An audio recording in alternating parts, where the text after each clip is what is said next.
Salutare, sunt Centribike și astăzi vă salut din capitala Sloveniei, Ljubljana, unde am ajuns la sediul Culebrix, care, după cum știți, face cele mai mișto bike-uri din Europa. Dacă ați văzut review-ul de la bike-ul meu, care tot de ei este făcut, tot de Culebrix, ei bine, bike-urile astea sunt versiunea pe steroizi a bike-ului meu, ceea ce înseamnă o baterie mult mai mare, o mai multă putere, niște funcții mult mai performante și niște performanțe extraordinar de bune pe orice teren. Cei de la Culebrix au două tipuri de modele și de motorizări, ceea ce înseamnă acest motor electric care este pus ori la mijloc și transmisia se face prin lanț către roata din spate, ori motorul este pus direct în roata din spate, ceea ce face totul mult mai simplu. Însă asta adaugă niște greutate în roata din spate și asta nu e chiar ideal pentru chestii extreme pe off-road, adică urcat, mers pe munți, sărituri, chestii de genul ăsta. Iar genul ăsta de bike excelează exact pe terenurile alea pe care cele cu motor direct în roată întâmpină dificultăți mari. Bike-ul ăsta se numește Culebrix 140 MD, 140 din cauza că lățimea cadrului este de 140 și aici am cap pe o baterie foarte mare și MD vine de la faptul că motorul este la mijloc, mid-drive. Avem pe el o suspensie Fast Ace, care este foarte performantă pe orice tip de teren, poți să faci sărituri cu ea. În față avem o furcă de 200 de mm, în spate este un amortizor, niște frâne foarte bune pe disc, tot de la Fast Ace, cu discuri de 203 mm față-spate și tot felul de funcții aici, începând de la accelerație, frânare regenerativă, switch de viteze pe care o să vi le prezint mai bine când o luăm la o tură. Prin ce se deosebește modelul ăsta față de altele, cum ar fi Psuron, să zic, pe care le știe toată lumea, este faptul că e complet silențioasă. Motorul care este acesta așezat la mijloc este extrem de silențios și mie asta îmi place maxim. Până la urmă, de ce îți mai e un bike electric dacă face foarte mult zgomot? Cred că ați văzut Suronurile care sunt foarte bâzăietoare, se au ca niște albinuțe și au sunetul ăla specific al lor, pe care îl știe toată lumea. Ei bine, bike-ul ăsta nu prea auzi nimic la el și asta îmi place foarte tare. Hai să vorbim și de chestiile legale, pentru că pot fi înregistrate ca mopede. Deci dacă vrei să mergi complet legal pe drum, îți iei unul de ăsta, vine cu acte cu tot ce trebuie în Europa și îl poți înregistra la RAR ca moped, limitat la 45 de km la oră. Să circuli legal, îți trebuie pentru el permisul AM, care se ia la 16 ani. Dacă ai B-ul, ai automat și AM-ul și absolut poți circula cu el. Teoretic este un moped înmatriculat și limitat la viteza maximă de 45 de km la oră pe drumurile publice. Și vine cu far, cu semnalizări, cu tot ce înseamnă legal pe el. Și așa n-ai nicio grijă, poți să mergi cu el liniștit în oraș și să te plimbi, să mergi la muncă, să faci ce vrei. Modelul legal vine cu footpeg-uri, cu scărițele astea pe care spui picioarele. Iar pe de cealaltă parte, dacă nu te interesează aspectul legal și tu nu-l folosești pe stradă, vrei să mergi cu el pe off-road, vrei să urci munții, vrei să te dai cu el pe track-uri, să faci sărituri, nebunii, toate chestiile astea, în cazul ăsta ți iei varianta nedelimitată a lui, care vine cu o putere maximă de 12 kW și fiind un bike modular, ai de ales între footpeg-uri sau pedale. Efectiv pedale, sunt niște pedale cu un sistem de transmisie gândit foarte inteligent, prin care poți pedala până la viteza maximă de în jur de 80 de km la oră. Foarte mișto gândite și arată foarte șmecher. Iar pentru scaunul moto avem varianta asta pe care o vedeți aici, de scaun moto normal, care e foarte confortabil, sau fiind modular puteți să luați cu scaunul de bicicletă. Deci mie asta îmi place foarte mult la cei de la Culebrix, pentru a gândi foarte bine sistemul ăsta de modular. Adică poți să alegi mai multe variante pe același bike, îl construiești cum vrei, îl faci legal, îl faci off-road, o să obții bike-ul exact pe care îl vrei tu. Iar viteza maximă, deci cum am zis, pentru cel legal este de 45 de km la oră, iar cele de off-road delimitate, neînregistrate, prind undeva pe la 80-85 de km la oră. Acum depinde ce transmisie alegi, pentru că asta fiind transmisia pe lanț aici, tu poți să schimbi pinionul pentru unul mai mic ca să ai o viteză mai mare sau pentru unul mai mare ca să ai mai mult cuplu.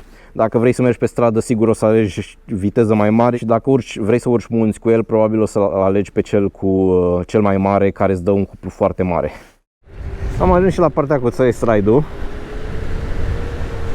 și băieții de la Culebrix au fost foarte de treabă și mi-au împrumutat-o câteva zile să iau să testez înapoi acasă în România. Și vreau să zic că i-am dat... Auziți ceva? Auziți ceva? Vreun motor, vreun ceva? Nu se aude nimica. Da, e puțină ceață azi și am dat-o pe drum că vreau să-i fac un test așa mai de viteză. Vedeți viteza aici. Acum urcă Și asta are un pinion de 69-70 pe o urcare și e panta destul de abruptă. 71, cred că pe plat duce undeva pe la 80. Și ce-mi place maxim este că nu se aude nimic. Deci nu am avut absolut nimic. Nu am avut niciun motor, niciun lanț, nimic. Și am mai mers în trecut pe suronuri, am mai mers pe Talaria. Băi, și motorul ăla l-auzi, adică e destul de loud. Adică na, eu vorbeam tare aici pur și simplu pentru că aud vântul și na, în rest e foarte silențioasă și asta îmi place maxim. Mamă, ce s-a lăsat ceața aici. E și ceață și soare, cea mai ciudată chestie pe care am văzut în viața mea. Azi ce mișto se lasă pe curbe. Cred că odată ce te urci pe o chestie de asta și ca motociclist o să te gândești serios dacă să-ți iei tu una. Da, deci acum am delimitat-o, că am vrut să-i fac și un test de viteză, chiar dacă ea este legală, adică are oglindă, are luminile, are toate chestiile astea. Vreau să văd cât duce. Mă, și trage destul de tare, adică ca și putere și autonomie e comparabilă cu bike-ul meu. 12.000 de W avem, la fel cum aveam și eu pe bike-ul meu. O baterie pe 72 de volți. Asta cred că are varianta mare de baterie de 52 de ampere-oră. Dacă intrați pe site-ul lor de la Killbix.com, o să vedeți că aveți mai multe opțiuni de configurare a unui model de bike odată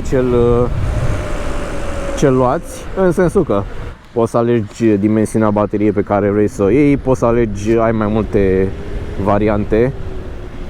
Cea mai mare fiind de 72 de volți cu 52 de ampere-oră. O autonomie estimativă variază de cum mergi. Adică poți să-i dai foarte tare să mergi undeva la 60-70 de km cu un plin. Sau dacă mergi mai încet, te duci și peste 150. Bateriile mai mici vor avea o autonomie mai mică. Hai să dăm un pic și pe off-road, să vedem cum merge. Da, deci din prima se simte că motorul i-am plasat la mijloc față de bike-ul meu vechi cu care nu puteam să merg atât de agil pe un teren de genul ăsta. Plus că te zguduia un pic. Acum efectiv plutești, mai ales că e combinat cu o suspensie foarte mișto. Ia vreau să mă opresc să admir un pic peisajul. Dar mai mult și bike-ul.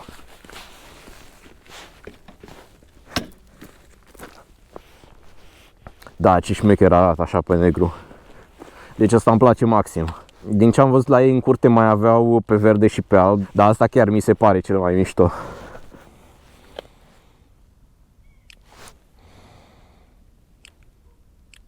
Câteva funcții pe care le are și care îmi plac este acest butonaș de aici, care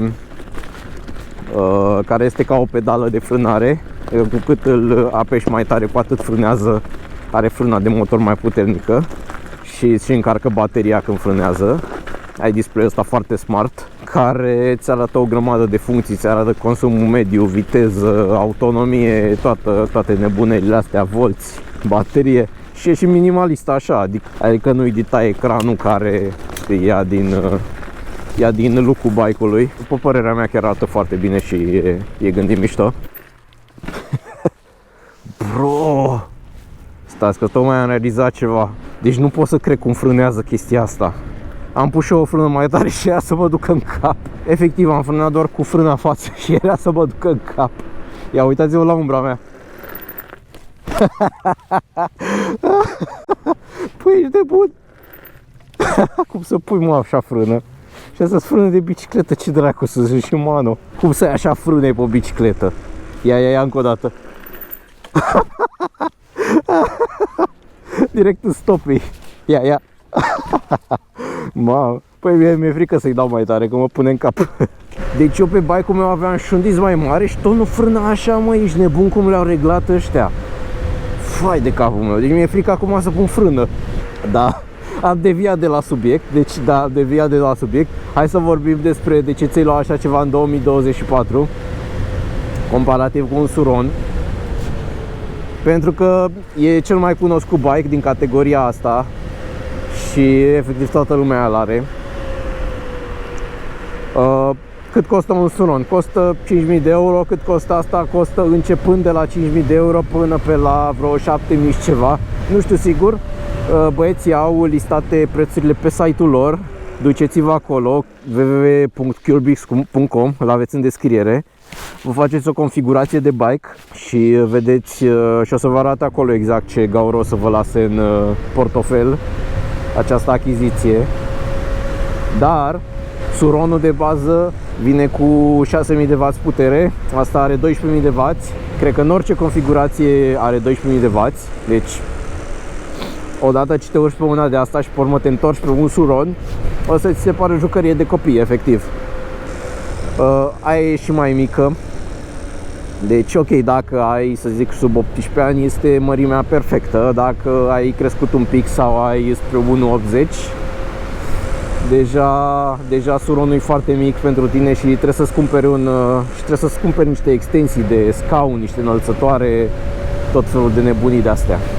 Și ca baterie, un Suron vine cu o baterie relativ mică, adică pe 60 de volți, 40 de amperi și asta duce, și asta, să zic, configurația maximă pe care o poți avea pe ea este de 72 de volți cu 52 de amperi. Deci din start o baterie, să zic, aproape dublă ca și capacitate. Tehnic sunt ambele capabile de același chestie, adică sunt intercompatibile piesele dintre ele, poți pui același cauciucuri, vrei să mergi pe stradă îi pui cauciucuri de stradă, vrei să mergi pe off-road îi pui cauciucuri de off-road.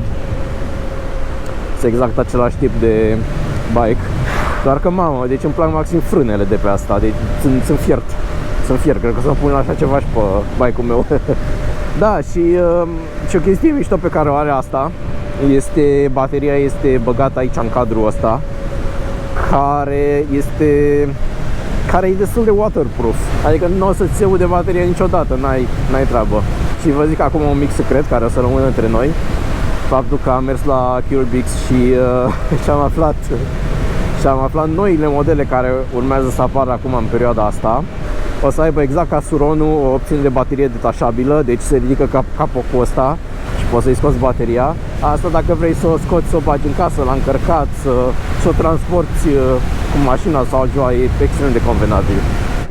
Hai să facem și un test de accelerație, să vedem cum trage de la 0.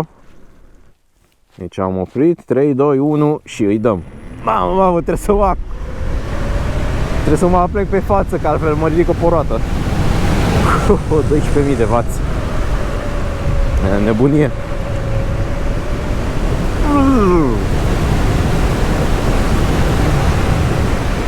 Da, o ador, e maxim bike-ul ăsta, e ce trebuie.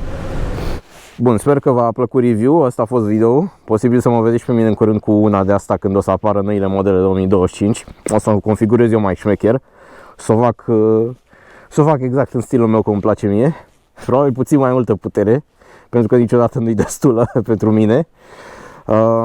Și pentru mai multe informații, prețuri, toate nebunile astea, configurări, intrați pe site-ul de la Culebix, găsiți acolo tot ce vreți. Au o grămadă de poze, postează și pe canalul lor de YouTube tot felul de videouri, explicații, tutoriale, nebunii, deci e șmecher rău de tot ce fac băieții. Și noi o să ne revedem în clipul următor. Salutare!